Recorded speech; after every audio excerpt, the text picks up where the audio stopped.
말씀 같이 읽겠습니다. 시작.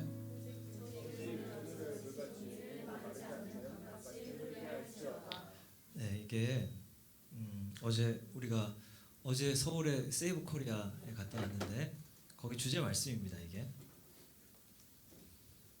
그래서 이게 주제 말씀이에요. 자, 그래서 아모스서의 말씀인데, 네, 진정한 애국이란 점점점. 요새는 이제 그 나라 얘기하면 젊은이들 사이에서는 좀 안 좋은 이미지가 많이 있었죠. 그런데 예전에는 나라를 좋게 생각하고 나라에 대해서 긍정적으로 생각하는 사람은 청년들 사이에서 좀 이상한 사람이었어요. 왜냐하면 헬조선 이런 게 이제 젊은이들 사이에서 아주 많이 퍼져 있었기 때문에. 근데 이제 그런 것들이 많이 바뀌고 최근에 그 탄핵 사태에 관련해서 많은 젊은 사람들이 깨어나서 이제 목소리를 높이고 있습니다. 여기 충남대도 내일 한다 그랬죠? 충남대도 내일 해요. 시국선언, 탄핵 반대 시국선언. 안 했을걸? 내일 한다고 들었는데? 3월 3일 아니야? 내일 합니다. 그치? 내일 해요. 그래서 저도 가볼까 싶은데 몇 시지? 4시? 4시. 자, 그래서 여러분 뭐 어제 못 가신 분들도 있을 텐데, 네, 뭐 지금 이런 곳이 다 문제죠. 사실 이것 말고도 문제는 정말 많아요. 네. 그래서 사실 뭐 문제는 정말 심각합니다. 최근 또 원전 관련해서 또 이렇게 월성 2호기, 3호기, 4호기 그거를 또 관련해서 또 안 좋은 일이 생겼어요. 그래서 지금 전 세계가 다 원전으로 돌아가고 있거든요. 독일은 그 친환경 에너지 이런 것들을 좀 생산하기 조금 좋은 환경이죠. 우리나라보다는 기후가. 근데 독일도 이제 돌아가겠다 그러죠. 독일도. 미국은 물론이고 일본도 원전 사태가 터졌지만 그래도 원전 말고는 다른 해답은 없어요. 여러분 여기에 대해서 조금만 공부해 보시면 다 알 수 있습니다. 그래서 좌파 탈출은 지능순이라고 그러잖아요. 그죠? 그 진짜 맞는 말이에요. 팩트가 예전에 문재인 정권 때 그 원자력 위원회를 만들었죠. 거기에 뭐 20, 30, 40대 사람들 다 들어가 2박 3일 동안 뭐 토론하고 뭐 이렇게 해가지고 결국 결론이 원전 계속 해야 된다 이렇게 결론이 났어요. 그때 당시 젊은이들 사이에서는 다 원전은 안 좋은 거다. 언젠가 우리한테 돌아오는 거 아니냐 이렇게 말하고 굉장히 부정적이었지만 사실을 듣고 나니까 다 바뀌었어요. 자, 어쨌든 이런 곳이 이제 많이 문제죠 지금. 네. 그래서 지금 대학생들 어제 광화문하고 그 다음에 여의도에 모였고 그리고 이제 대학생들은 따로 대학로에 모였어요. 대학로에 모여가지고 한 2,500명이 모였대요. 와, 대학생이 이 정도 모인다는 건 진짜 대단한 거 아닌가? 그래가지고 저렇게 피켓을 들었다는 거예요. 탄핵은 불법이다. 요즘 이제 MG라고 하는 그 MG가 사실 저도 M에 좀 끼일 수 있지 않을까 생각했는데 안 되더라고요. 저기서 막 X 이렇게 하면 저기서 이렇게 절대 안 된다는 거죠. 네. 저는 80년생이라. 자, 어쨌든 그래서 어제도 젊은 사람들이 정말 많이 왔어요. 정말 많이 왔고 광화문에도 마찬가지고 부정선거를 특검해야 된다. 저기 보이시죠? 불법 탄핵은 즉각 중단해야 된다. 그래서 어제 그 이영돈 PD 유튜브 채널이 있어요. 제가 나중에 올려드릴 테니까 여러분 그 부정선거 다큐멘터리 만든 걸 꼭 보시기 바랍니다. 그렇게 우연이라는 것이 그렇게 동시다발적으로 많이 일어날 수 있나요? 통계적으로? 통계학과가 없어가지고. 근데 윤석열 대통령 아버지가 통계학과 교수였다 그러죠. 그리고 많은 통계학과 전문가들이 이거는 불가능하다 이렇게 말해요. 어쨌든 그래서 이제 그런 것들에 대해서 그동안 젊은이들이 눈으로 보기에도 이것은 너무나 이상하고 부자연스럽다. 근데 이제 그동안은 다 입을 다물고 있었어요. 사회적인 분위기가 그런 보수적인 생각을 불편해하는 것 같아서 또 왕따 당할 것 같아가지고 그랬는데 많은 사람들이 막 들고 일어났죠. 그리고 뭐 전한길 씨 같은 경우는 젊은이들 그 이렇게 유명한 일타 강사잖아요, 한국사. 그러니까 거기에 굉장히 많은 영향이 미쳐졌을 겁니다. 그래서 한번 넘겨주세요. 안 되냐? 됐습니다. 자, 그래서 이제 어제 전한길 씨가 그래서 여러 가지 얘기를 했습니다. 민주당이 집권하면 대한민국은 제2 홍콩이 된다. 홍콩에 우산 들고 많은 사람들이 나오고 했지만 결국은 다 넘어갔죠. 그리고 입법부는 지금 국회는 다 장악했죠. 거대 야당이라고 하는 말. 그래서 자기들이 딱 밀어붙이면 다 통과해요. 이거는 민주주의가 사실상 파괴된 거와 마찬가지입니다. 법을 만들어야 되는데 자기들 마음대로 법을 만들 수 있다는 얘기예요. 개정하는 것도 마찬가지고. 그래서 많은 이상한 정말 상식적이지 않은 법들이 지금 많이 발의되고 개정안도 올라오고 해요. 저는 그거를 뭐 벌써 한 10년도 더 됐죠. 그때부터 무슨 법안이 올라오는가 이런 것들을 모니터링하고 그런 것들을 맡고 하는 거기에 내가 같이 있었는데 정말 여러분 지난 시간들을 쭉 볼 수 있는 자료가 있다면 까무라칠 겁니다. 사법주가 아니고 사법부도 마찬가지죠. 사법부가 정말 정의롭습니까, 여러분? 판결이 너무나 정의롭지 않아요. 그죠? 왜 그렇게 너그러운 판결을 할까요? 죄에 대해서. 너무나 너그러워요. 너무나. 고통받는 사람이 오히려 죄책감이 느껴질 정도로. 그리고 오동훈 공수처장이 어떤 짓을 했는지 지금 다 드러났죠? 여러분 그거 보세요. 내가 지금 난 다 알 거라고 생각하고 대충 하는데 여러분 다 모르는 분위기야 지금. 알고 있어요? 큰일이네. 여러분 우리가 사는 시대를 여러분 아셔야 됩니다. 우리가 지금 어떤 시대를 살아가고 있는지 여러분 아셔야 돼요. 우리나라의 상황이 어떤지 청년들이 지금 저렇게 많이 들고 일어나는데 우리 정말 알아야 돼요. 여러분이 꿈을 펼치고 이끌어 나가야 될 대한민국인데 이런 불합리하고 불공정한 일들이 지금 엄청나게 행해지고 있어요. 여러분이 모르면 안 됩니다. 여러분 아셔야 됩니다. 공수처장이 그 체포영장을 청구하는 데 있어서 원래 중앙지법에 이거를 해야 돼요. 근데 중앙지법에서 이거 분명히 거절했는데 이걸 다 숨기고 서부지법에 가가지고 거기에 있는 사람이 체포영장을 발부해서 윤석열 대통령이 깜빵에 들어간 겁니다. 이게 드러났어요 이제. 그때 서부지법 갔다가 젊은 사람들이 거기 들어가고 했다가 많은 사람들이 지금 깜빵에 갇혀 있잖아요. 수십 명이. 그 안에서 어떤 일이 행해지고 있는지 아세요? 막 협박해요. 협박당해요 지금 젊은 사람들이 그 안에서. 우리가 하나님을 사랑한다면, 우리가 하나님을 믿는다면 여러분 이런 불의한 일에 대해서 여러분 아셔야 됩니다. 성경에 다윗이 있을 때, 어린아이였을 때 골리앗이 와서 뭐 했어요? 하나님을 모욕했잖아요. 그리고 이스라엘을 모욕했어요. 거기에 대해서 다윗은 분노로 일어난 겁니다. 여러분 안에 그런 마음이 있어야 돼요.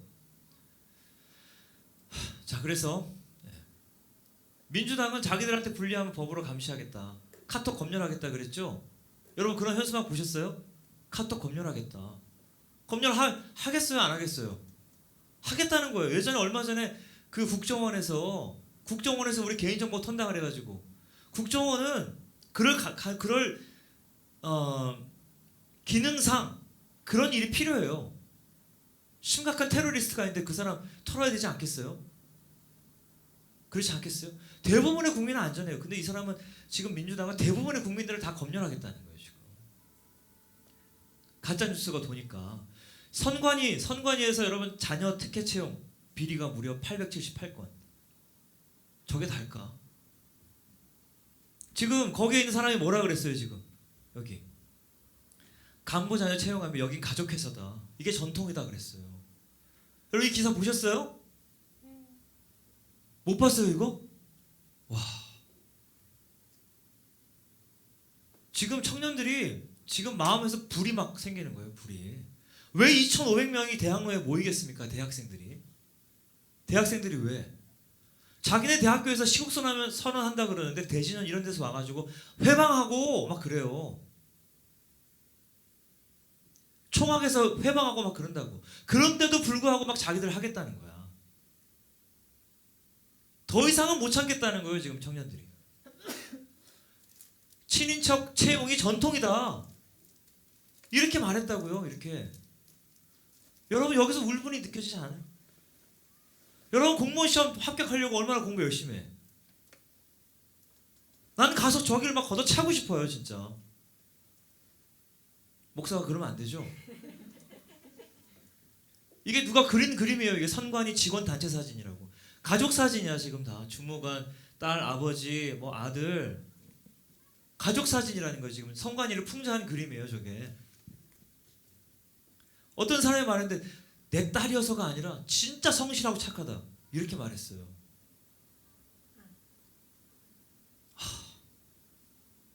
여러분 막 깊은 어떤 여기서 올라오는 깊은 청년들이 뭐라 그래요?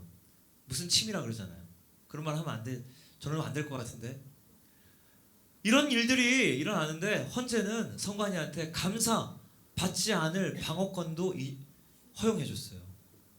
헌법재판소에서. 선관위 감사 받아야 돼요? 안 받아야 돼요? 감사 받아야 돼요? 안 받아야 돼요? 감사로부터 성역이 있어요? 감사 받지 않을 수 있는 그런 성역이 있어요? 없어요. 아니에요. 그게 없으면 거기 썩게 돼 있어요. 누구도 자기들을 건드릴 수 없는데 어떻게 거기가 깨끗하게 있을 수 있습니까? 누가? 어떤 곳이? 어떤 사람이?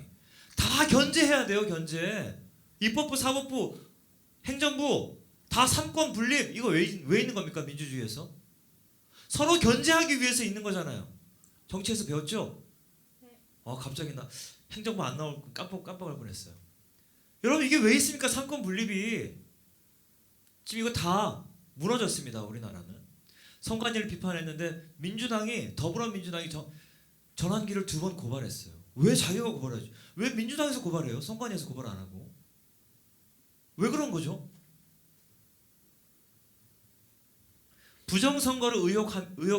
부정선거라는 의혹을 제기하면 10년 이하의 징역 처벌법. 5.18에 대해서 훼손한 말을 하면은 처벌한다. 세월호에 대해서 뭔가를 말하면은 처벌한다. 이런 말이 왜 생기는 겁니까? 여러분 이게 상식적인 법안이에요? 이게 민주주의예요? 민주주의 아닙니다 이거. 여러분 진보와 보수로 생각하시면 안 돼요 지금 이거는. 상식이에요 상식. 자 광우병 선동 2007년에 제가 그때 서울에 살았거든요. 제가 이제 종로를 많이 지나다녔는데 그때 어마어마했어요. 진짜 어마어마했어요 그때 당시에 어떤 일들이 있었는지 나중에 2015년도에 그 민주노총이 광화문에서 엄청난 폭동을 일으켰죠. 버스 막 40대 이상 때려 부수고 버스 거기 기름 넣었는데 거기에다가 누가 종이에 물 붙여가지고 거기 꽂아놓고 그런 거 보셨어요? 수많은 사람들이 쇠파이프 들고 나와가지고 경찰차를 40대 이상을 부셨다고요. 한 대에 1억이 넘는 버스를. 그 전경들이 누군데? 젊은이들. 직업 경찰이 아니라 군대 대신 거기 가 있는 거예요. 복무하는 거예요 2년 동안. 걔네들이 너무 화가 나가지고 다 공개했어요. 어떤 영상. 여러분 지금도 그게 다 남아있어요. 이 사람들이 어떤 짓을 했는지. 광우병을 반대한다 그러니까 왜 이석기를 이석기 얘기 나오고 뭐 통진당 이런 얘기가 왜 나오는 거예요 그런 데서. 이런 선동 그리고 세월호 선동, 이태원 참사, 후쿠시마 원전 오염수 이런 선동을 다 민주노총이 민주당에게 지시했어요. 민주노총은 누구한테 받은 거예요? 누구한테 지령받은 거예요? 여기 써 있잖아요. 북한한테 지령받은 거예요. 이게 어디서 드러났냐? 민주노총 간부가 간첩 혐의로 체포돼가지고 북한으로부터 지령을 받은 내용을 민주노총 간부가 민주당에게 지령을 내리고 한 거. 민주노총 간부가 간첩 혐의로 체포됐잖아요. 뉴스 보셨어요, 여러분? 못 봤어요? 여러분 보셔야 돼요. 유튜브 그만 보시고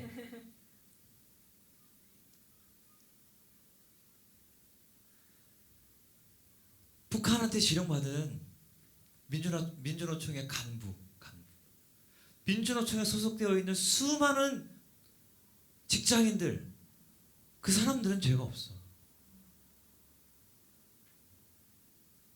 민주노총의 핵심 세력, 핵심 간부, 그 중에는 간첩이 있습니다. 간첩에 의해서 민주노총에게 압박이 간 거죠. 그래서 신남성연대 그 누구예요? 배민규가 그 민주노총 시위하는데 가서 막 이렇게 유튜브 이렇게 했잖아요. 왜 나오셨냐고. 몰라. 우리 그냥 나오래서 나온 거예요. 다 몰라요. 그런데 안 나오면 불이익당하거든.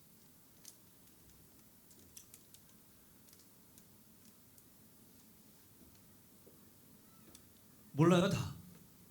그런데 민주당은 법 개정해가지고 국정원 간첩 수사 못하게 했어요. 저 민주노총 간부 간첩 혐의로 잡힌 사람 처벌 못합니다. 처벌 못해요. 간첩인데. 예전에 군대 있을 때 간첩 잡잖아요. 바로 전역. 여자들은 별 감동이 없어 지금.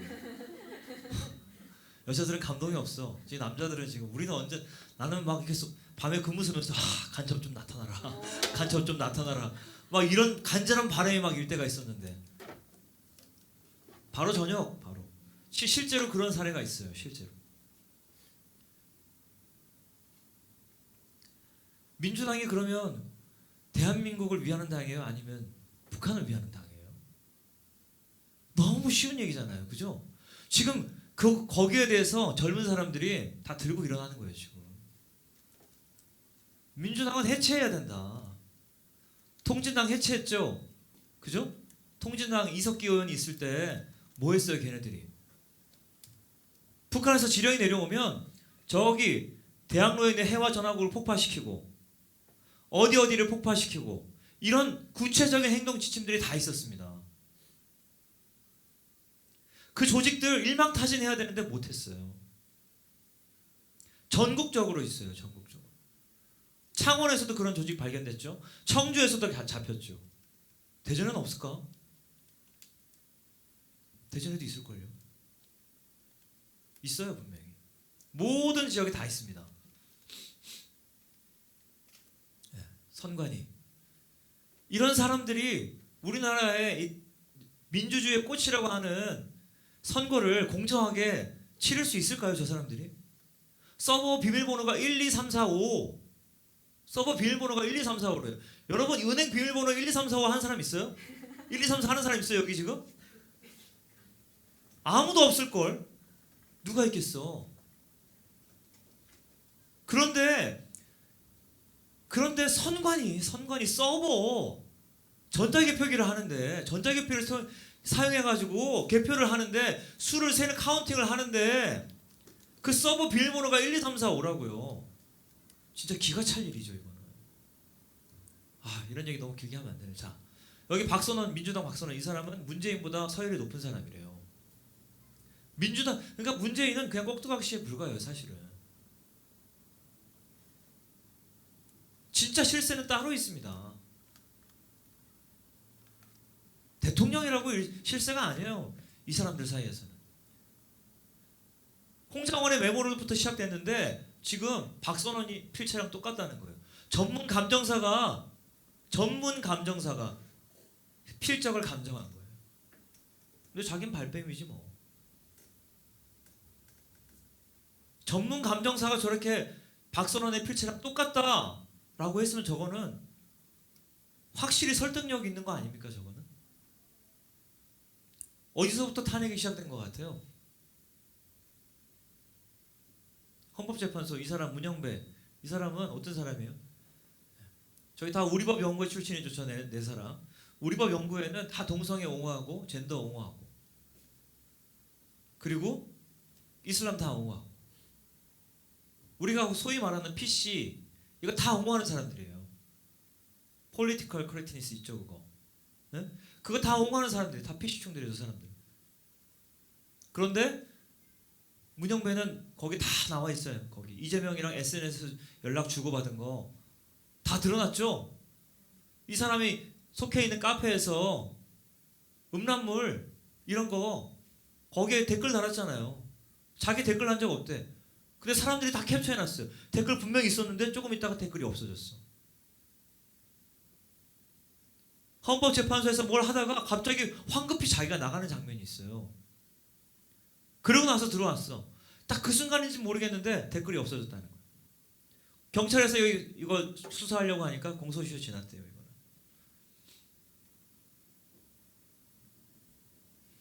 이런 사람이 헌법재판소에 재판관으로 있다는 게 여러분 이거 견딜 수 있습니까? 이렇게 뭐라 그랬냐? 굳이 분류하자면 우리법 연구에 제가 제일 왼쪽에 자리 잡고 있을 것입니다. 극좌라는 얘기죠. 극좌. 제일 왼쪽이다. 여러분 우리가 이념을 말할 때 이렇게 선으로 말하잖아요. 이렇게. 그죠? 사실은 이렇게 동그랗게 가는 건데 극자와 극우는 막 만나는 거예요. 이 사람 자기가 극좌에 있다는 거예요. 지금.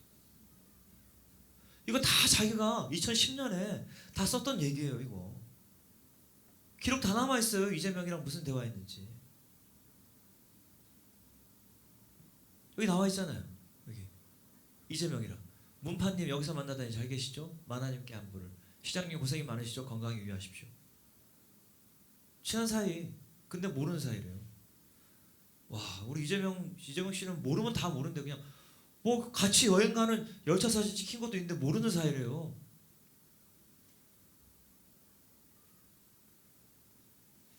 다 우리법 연구회 출신 네 사람. 저런 사람들이 헌법재판소에 있다는 거 여러분 용납할 수 있습니까?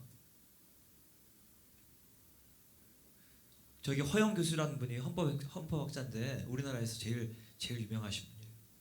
네, 헌법재판소 10가지 위법사례를 딱 써가지고 기사를 냈습니다. 헌법을 공부하는 분들은 다 저분의 책을 가지고 공부한대요. 지금 탄핵 재판은 위법으로 넘쳐나요. 위법으로. 그래서 자유민주주의를 지키느냐 전체주의로 전락하느냐의 싸움이다. 그래서 중국에는 우마오당이라고 4천만 명의 댓글 부대가 있죠. 우마오당이라고. 예전에 이거 그 우리나라에서 한번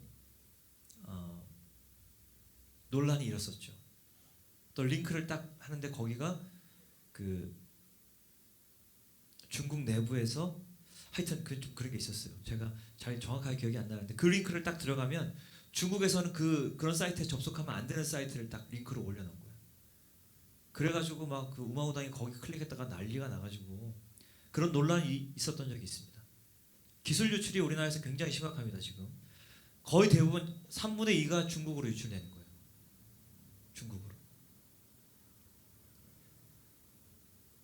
SK 하이닉스하고 삼성전자도 당했어요. 피해 규모가 23조 원 이상. 23조 원. 1조 원이 얼마나 큰 돈이라고요? 1조 원이면 우리 청년부에서 여기 있는 사람들 다 한 마리씩 치킨을 시켜가지고 하루 3끼를 다 먹어도 우리가 죽을 때까지 다 못 쓰는 돈.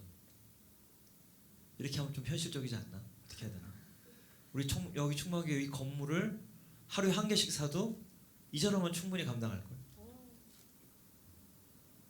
원금은 보존. 23조면 어마어마한 돈이죠. 지금 어마어마하게 기술 유출이 중국으로 이루어지고 있어요. 그러니까 경제 안보가 굉장히 심각한 겁니다. 우리나라. 자, 그러면 중국이 많은 해외 학자들이 말해요. 왜 5천 년 동안 지난 이 긴 시간 동안 중국은 왜 우리나라를 속국으로 만들지 않았냐? 미스테리라는 거예요. 미스테리. 여러분 생각해 보세요. 미스터리 아니에요, 진짜? 저 중국이 왜 우리나라를? 근데 우리나라는 거의 뭐 속국처럼 지냈죠. 그죠? 사대주의 하면서. 중국은 위대한, 우리는 뭐 거기에. 문재인도 그랬죠. 거기에 무슨 뭐라 그랬죠, 우리가? 팔이라 그랬나? 아, 저기 박원순 예전 시장이 그랬나?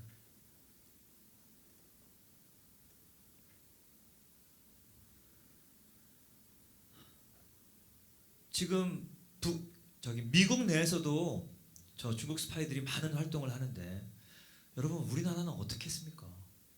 우리나라 사실 진짜 딱 먹으면 좋은 아주 노른자의 땅 아니에요?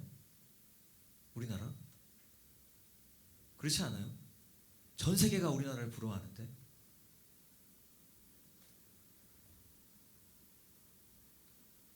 자, 그래서 어제 모인 여기가 저기 보시면 오직 정의를 물같이 공의를 마르지 않는 강같이 흐르게 할지어다. 저희 아모스에 나오는 말씀입니다. 아모스에 나오는 말씀. 제가 이제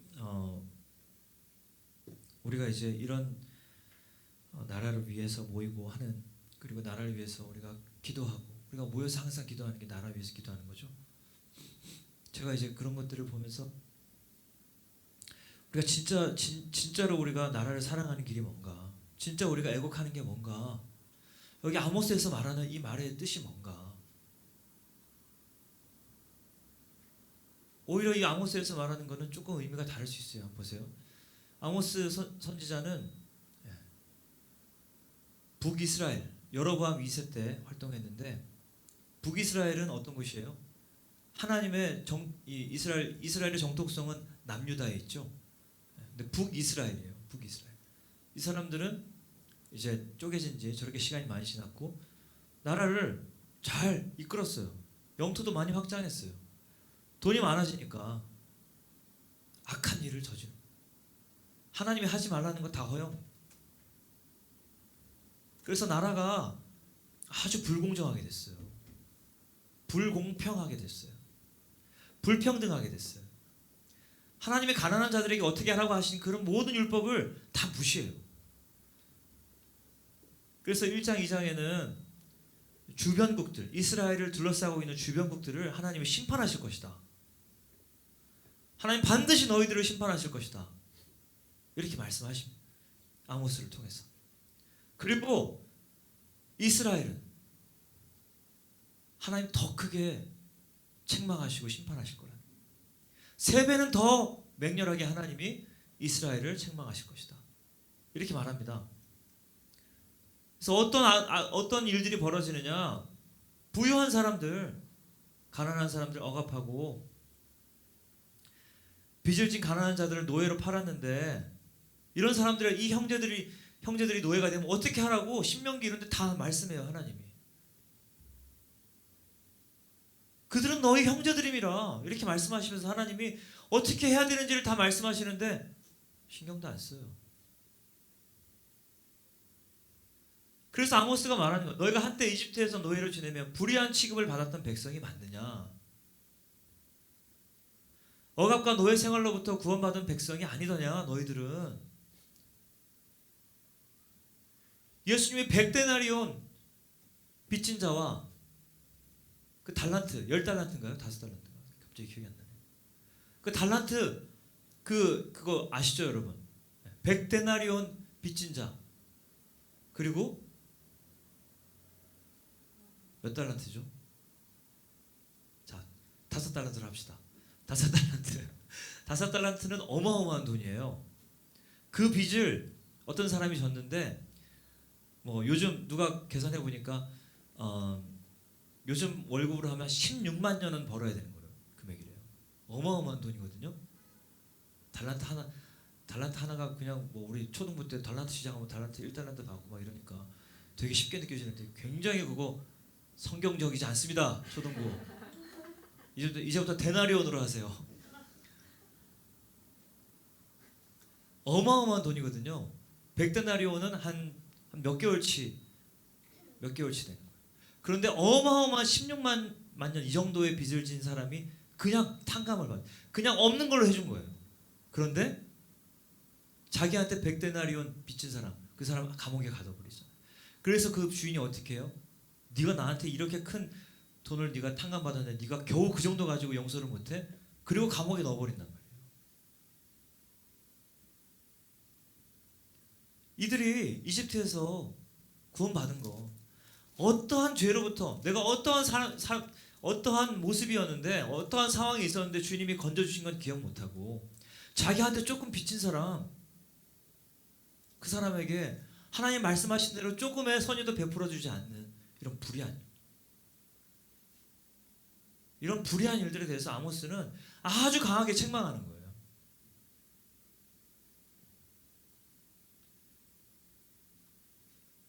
이제 잔치는 끝났다. 하나님 더 이상 참지 않으실 것이다. 심판하실 거다. 왜? 창세기 2장 12장에서 하나님이 아브라함을 불러가지고 내가 너희를 불러서 열방에 복이 되게 하겠다. 부르시죠? 그 이후에 시내산에서 언약을 맺으셔서 이제는 그냥 일방적인 계약이 아니라 이렇게 하면 너희가 복을 받을 것이다. 하나님 무조건적인 축복을 다 약속하셨는데 이스라엘은 그 말씀에서 완전히 떠났고 완전히 하나님이랑 완전히 상관없는 삶을 살고 있어요. 사실 이스라엘이란 나라 이스라엘 민족이긴 하지만 그래서 막중한 소명을 받고 막중한 책임이 있기 때문에 이스라엘의 죄와 반역은 막중한 결과를 초래한다. 아모스가 말하는 의도는 그거예요.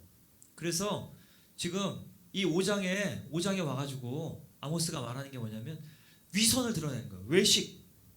위선과 외식.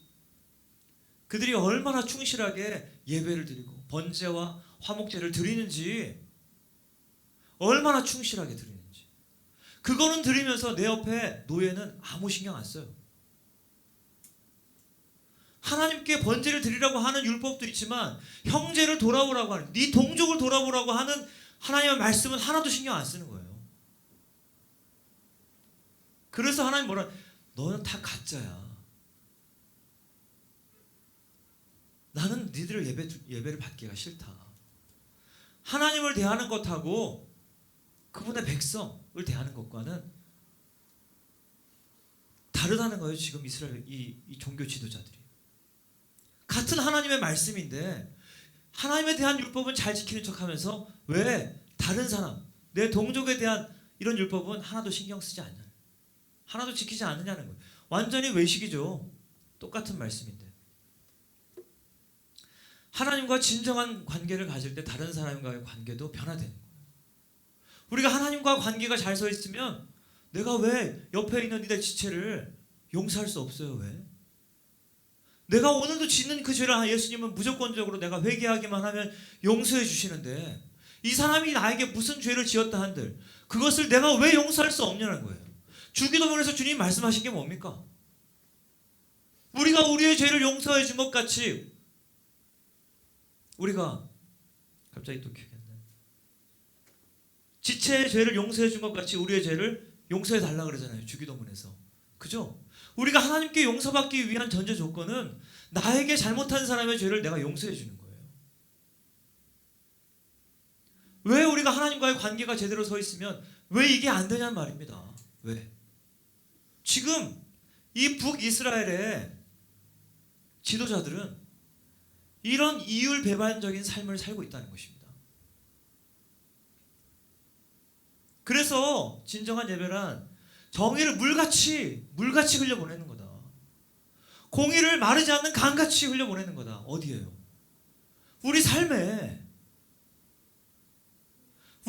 이것을 행하는 것이 하나님이 받으시는 진정한 예배라는 거예요.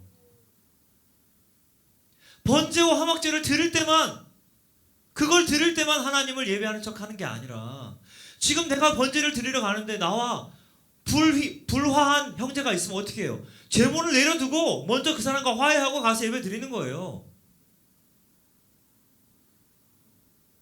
내가 하나님께 가서 예배 드리려고 하는데 이 사람이 어렵다. 그러면 어떻게 해야 돼요?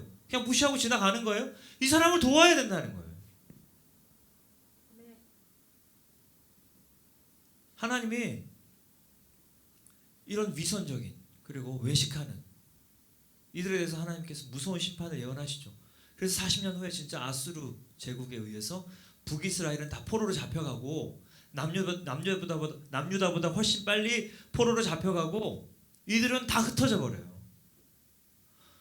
아수르가 행한 혼인 정책에 의해서 이 사람들은 다 끊어지는 겁니다. 하나님의 언약에서. 남유다를 통해서만 흘러가는 거예요. 여러분, 우리나라 똑같습니다. 대한민국 제사장 나라 될 거다. 제가 여러 번 말했죠. 제사장 나라 되겠습니까? 거기에는 조건이 있어요. 신명기 28장에도 하나님 말씀하시 이렇게 하면 너희들이 복을 받을 것이다. 전제 조건이 있습니다. 은혜는 무조건적이에요. 그러나 축복에는 반드시 조건이 있어요. 우리나라가 제사장 나라가 될 거다. 그러려면 우리가 어떻게 해야 되냐고요. 여기 아모스에서 말하는 건 뭐예요? 위선과 외식을 다 벗어버려야 된다는 겁니다. 자, 우리 같이 읽어봅시다. 시작. 내가 너희 절기들을 미워하여 멸시하며 너희 성회들을 기뻐하지 아니하는. 너희들이 모이는 거 나는 기뻐하지 않는다. 너희들이 절기 때마다 모여가지고 나한테 나오는 거 나는 더 이상 받고 싶지 않다는 거예요. 왜? 외식하는 거니까. 그냥 보이려고만 하니까 나는 그거 싫다는 거예요. 분명히 하나님 말씀하시는 거죠. 아모스에서 말하는 거 진짜 이거예요 지금. 자, 너희가 내게 번제나 소제를 드릴지라도 내가 받지 아니할 것이요 너희의 살진 희생의 화목제도 내가 돌아보지 아니하리라. 하나님 이렇게 말씀하시는 거예요. 번제나 소제를 드릴지라도 내가 받지 않는다. 그렇지만 그들은 다 받는 척하면서 막 거룩하게 하나님께 번제 드리죠. 소제 드리죠. 그렇지만 하나님은 하나도 흠향하지 않으신다는 거예요.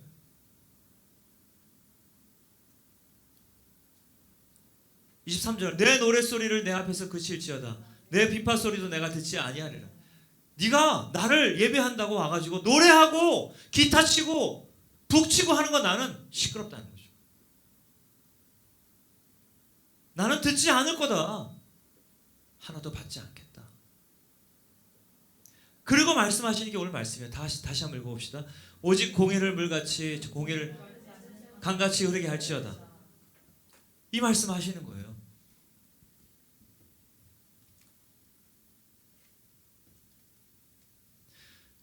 여러분, 우리가 진짜 진정으로 나라를 위하는 길이 뭡니까? 하나님의 말씀, 정의, 공의, 이것을 우리 삶에 풀어내는 거예요. 아멘? 이것을 우리가 사는 거예요. 주일날만 와서 주님 앞에 우리가 예배드리고 하는 거, 주님이 분명히 말씀하시는 거예요. 받지 않겠다. 받지 않겠다. 어제 광화문과 여의도와 대학로에 수많은 사람들이 모였다. 너무 좋은 일이에요. 그렇지만 많이 모인다고 해서 나라가 고쳐지느냐?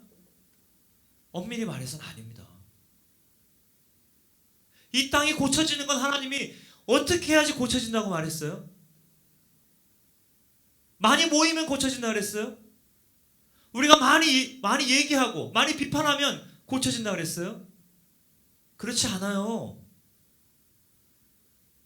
우리가 정말 지겹게 수도 없이 본 말씀, 이 말씀은 뭐예요? 이 말씀은 역대하 7장 14절. 솔로몬이 하나님께 성전을 이거 올리고 나서 하나님 말씀하시는 거예요. 이거 지금 솔로몬의 성전에 하나님이 구름의 영광으로, 쉐카이나 영광으로 거기 임하셔가지고 여기에서 말씀하시는 거예요. 하늘을 닫고 비를 내리지 아니하거나 메뚜기들이 토사를 먹게 하거나 전염병이 내 백성 가운데 유행하게 할 때 유행하게 하신다. 왜? 하나님을 떠나서. 국가적인 위기 상황, 재난 상황이 너희들이 있는 이때 올 때 어떻게 하라는 거예요? 그 사람들을 비판하고 그 사람들 감옥에 쳐놓고 문제를 일으킨 사람들을 다 잡아 가두고 그렇게 한다고 되는 문제가 아니라는 거예요. 주님은 누구한테 말씀하시는 거예요 지금? 교회한테 말씀하시는 거예요. 너희들이 엎드려야 돼. 너희들이 하나님의 얼굴을 찾아야 돼. 우리의 삶에서 교회에 나와서만 하나님 얼굴을 찾는 게 아니라 우리의 삶에서 하나님의 얼굴을 찾아야 된다고 주님 말씀하시는 거예요. 지금 여기서 이런 국가적인 재난 상황이 있을 때, 국가적인 위기 상황이 있을 때 문제의 원인이 교회에게 있다고 말씀하시는 거예요. 그러니까 교회한테 말씀하시는 거죠. 너희 교회들은 이렇게 해야 된다. 악한 길에서 떠나야 돼. 무엇이 악한 길입니까? 무엇이? 제가 말하지 않아도 여러분 마음에 다 있을 거예요. 우리가 낮춰야 돼요. 스스로. 우리 마음을 낮춰야 돼요. 우리가 신랄하게 이재명을 비판한다 하지만 신랄하게 선관위, 헌법재판소 이런 데 다 우리가 비판한다고 하지만 우리 마음이 하나님 말씀을 행하지 않는, 하나님 말씀을 살지 않는다면 우리 마음도 그들과 다를 게 없습니다. 우리도 그들과 같은 권력을 가질 때 우리도 얼마든지 무너질 수 있다는 거 여러분 다 인정하세요? 저는 인정해요.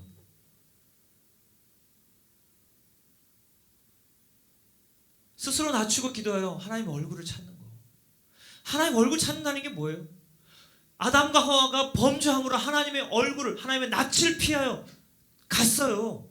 하나님 낯을 피한 거, 하나님 얼굴을 피한 거예요. 하나님 얼굴을, 하나님을 대면해서 볼 수가 없는 거예요. 하나님의 임재를 떠난 거예요. 그때부터 하나님의 얼굴을 구하라는 건 뭡니까? 하나님의 임재를 다시 찾으라는 거예요. 하나님 앞에 나오라는 거예요. 우리 삶에서 교회 나왔을 때만 하는 것이 아니라, 제가 여러분한테 여러 번 얘기했죠. 저 교회 와가지고, 저도 목사지만 교회 올 때 하고 교회를 떠나서 집에 갈 때 하고 내 마음 상태가 다르더라. 교회를 나가서 집에 갈 때는 내가 무엇으로 내 마음이 향하는지를 나는 봤다. 여러분은 어떻습니까? 여러분, 그게 문제 아니에요. 그걸 인정하고 거기에서 떠나는 것이 진짜 하나님을 사랑함. 하나님을 사랑함으로부터 시작되는 진짜 진정한 애국인 거예요. 우리가 그렇게 살아야 됩니다. 주님이 우리에게 지금 말씀하시는 건 그거예요. 한국교회가 지금 1000만 한국교회, 1000만 기독교인, 무슨 소용입니까? 무슨 소용이에요? 우리가 우리 안에 있는 외식을 다루고 그것을 우리 삶 가운데서 그것과 싸우기를 여러분 주저하지 마시고, 오늘도 싸우고 내일도 싸우고 계속해서 예수의 보혈 의지하면서 싸우는 거 너무 중요하다는 거예요. 하나님, 예수님께서도 산상수훈 그리고 그 이후부터 계속해서 말씀하시는 게 외식하면 안 된다. 어제 손현보 목사님이 말씀하신 게 뭐예요? 저 헌법재판소 다 회칠한 무덤 같다. 법복을 입고 있지만 그들의 마음속에는 온갖 죄악된 것들이 다 그들 안에 가득 차 있는 것을 다 드러났잖아요. 그런데 이런 것들이 드러날 때 하나님은 교회, 너희들이 회개해야 된다. 너희들이 마음을 낮춰야 된다. 너희들 안에는 그런 회칠한 무덤과 같은 외식이 없는지를 너희들 마음을 살펴봐야 돼. 거기로부터 떠나서 하나님께로 가야 된다는 거예요. 아멘? 여러분, 제가 우리 지난 겨울 수련회 때 말했죠. 우리 자라나야 된다. 자라나야 돼요. 아멘? 네, 정말 자라나야 됩니다. 여러분, 근데 계속 그 자리에 머물러 있으면 안 된다는 거예요. 내가 예수를 믿고 교회를 다닌 지 10년, 20년이 됐는데 내 영적인 성장은 계속 1살, 2살, 3살에 머물러 있다면 그 사람은 마귀에게 좋은 장난감이 될 뿐이에요. 제가 이렇게 표현해서 죄송하지만 정말로 그렇습니다. 우리가 영적 전쟁하고, 대한민국을 위해서 영적 전쟁하고, 이재명 뭐 감옥에 가야 된다, 부정선거 드러나야 된다, 이렇게 수도 없이 말하면 뭐합니까? 어린 아이가 전쟁에 나가서 칼을 휘두를 수 있어요? 영적 전쟁에서, 영적 전쟁의 군대는, 빛의 군대는 어떤 사람들이에요? 빛으로 충만한 사람들이죠. 갓난아기가 칼을 어떻게 휘두른단 말입니까? 또 죄로 돌아가고 또 죄로 돌아가는데, 제가 이 얘기를 장하재 목사님과 나눴어요. 정말로 맞다는 거예요. 그런데 주님은 우리한테 대한민국 고치기 위해서 영적 전쟁, 거기에 키가 있다는 게 아니라 우리가 악한 길에서 돌아서는데 키가 있다는 것입니다. 아멘? 우리 같이 기도하겠습니다.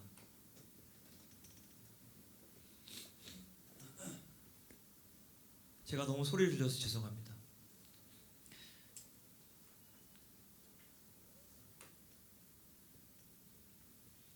기도했으면 좋겠는데요.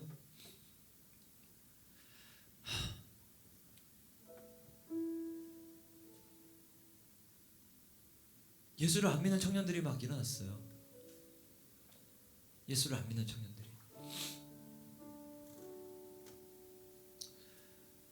예수를 안 믿는 사람들이, 청년들이 막 들고 일어나서 나라의 불의한 일과 싸우니까 예수를 안 믿는 사람들이요, 그 전까지는 기독교를 혐오했던 사람들인데 너무 고맙다는 거예요. 근데 저는 그걸 보면서 우리가 정말 그런가?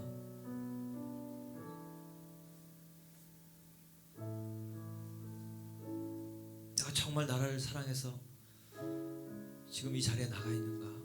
아니면 누구를 비판하는 게 신나서 속이 시원해서 하는가? 여러분, 주님이 뭐라고 말씀하시는지 우리 거기에 귀를 기울여야 돼요. 우리가, 여러분 잘 생각해 보세요. 홍수 사건으로 이 땅에 있던 인류가 다 죽었지만 죄는 사라지지 않았습니다.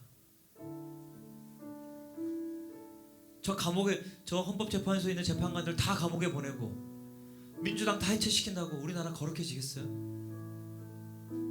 거룩해지지 않아요. 그렇게 한다고 끝나는 싸움이 아니에요. 주님 우리한테 가장 좋은 길을 가르쳐 주시는 거예요. 가장 쉽고 빠른 길.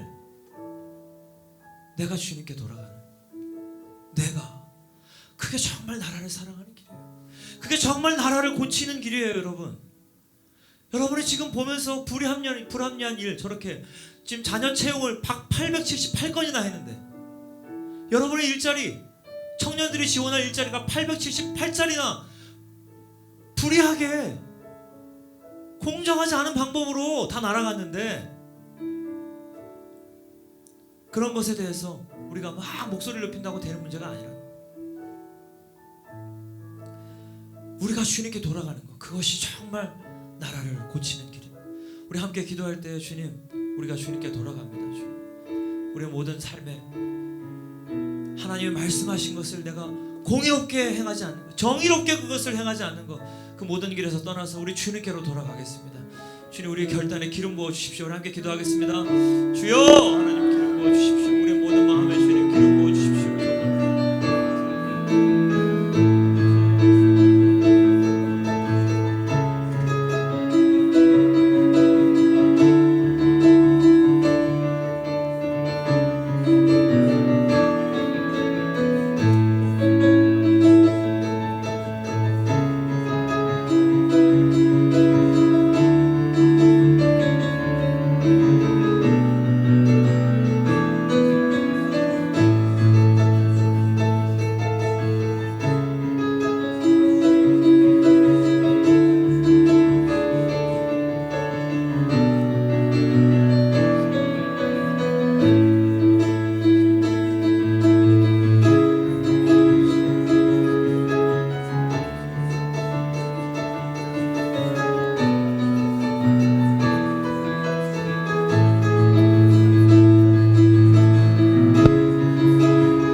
앞에 세 분 우리 축복하면서 같이 기도했으면 좋겠습니다. 네, 새로운 자리로 떠나야 되는데 우리 시아 그리고 예리, 아론이 3명 여러분 나오셔서 같이 기도해 주세요. 기도해 주시고 가는 모든 곳에서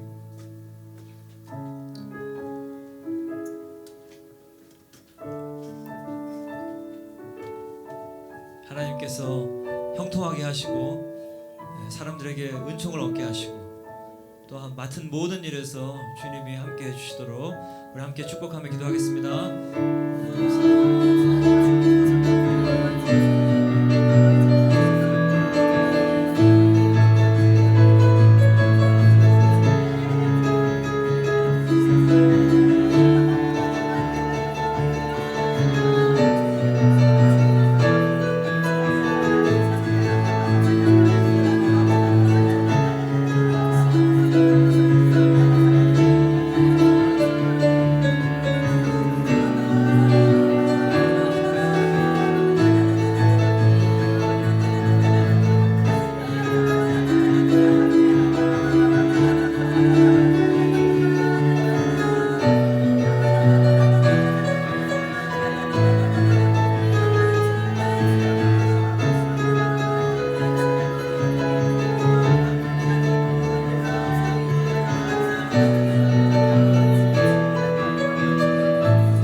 하나님 감사합니다. 하나님 우리 새벽에 우리 자매들을 우리 새로운 곳으로 인도해 주신 주님 감사합니다.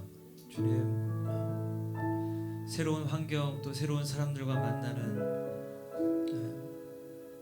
또 새로운 시간 앞에서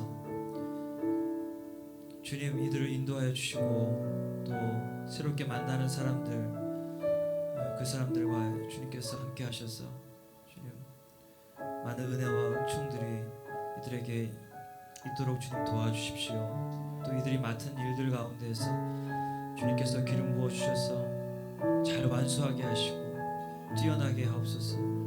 정말 그래서 정말 그곳에서 우리 하나님을 나타내고 많은 사람들을 사랑으로 섬기는 우리 귀한 우리 새 자매가 되도록 축복하여 주시옵소서.